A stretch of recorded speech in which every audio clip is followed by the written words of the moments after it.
لیکن یہ ضرور ہے نبی کریم نے فرمایا جو کسی کو افطار کروائے تو اس کو مکمل روزے کا ثواب ملے گا۔ تو صحابہ نے پوچھا کہ فقہ حنفی میں جو بدنی عبادت ہے، خالصتاً بدنی عبادت، خالصتاً بدنی اسے کہتے ہیں جس میں مال کا دخل نہیں ہوتا، خرچ کا دخل نہیں ہے، جیسے نماز روزہ،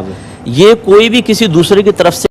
کچھ لوگوں کو ناخن چبانے کی عادت ہوتی ہے، اگر کسی نے روزے کی حالت میں ناخن چبائے تو اس کے روزے کا کیا حکم ہوگا؟ ناخن چبانا روزے میں یہ ویسے بھی مکروہ ہوتا ہے اور حالت روزہ میں اور زیادہ ہوتا ہے اگر وہ ناخن اندر ہو تو اور اب وتر کی رکعت امام کے ساتھ ادا کر رہی ہے علیحدہ۔ دیکھیں سب سے پہلے تو یاد رکھیے گا اچھی طرح، تراویح کا وقت ہے عشاء کے فرائض کے بعد، لہذا اگر آپ کی عشاء کی جماعت نکل گئی اور تراویح چل رہی ہے تو یوں مت کیجیے گا کہ آپ آگے پہلے تراویح میں شامل ہو گئے، تراویح پڑھ لی پھر عشاء کے فرض، یہ نفل ہو جائیں گے، تراویح ادا نہیں ہوئی۔ لیکن یہ ضرور ہے نبی کریم نے فرمایا جو کسی کو افطار کروائے تو اس کو مکمل روزے کا ثواب ملے گا۔ تو صحابہ نے پوچھا کہ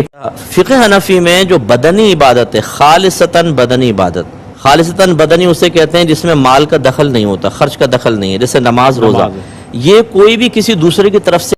کچھ لوگوں کو ناخن چبانے کی عادت ہوتی ہے، اگر کسی نے روزے کی حالت میں ناخن چبائے تو اس کے روزے کا کیا حکم ہوگا؟ ناخن چبانا روزے میں یہ ویسے بھی مکروہ ہوتا ہے اور حالت روزہ میں اور زیادہ ہوتا ہے اگر وہ ناخن اندر ہو تو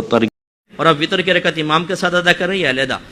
دیکھیں سب سے پہلے تو یاد رکھیے گا اچھی طرح، تراویح کا وقت ہے عشاء کے فرائض کے بعد،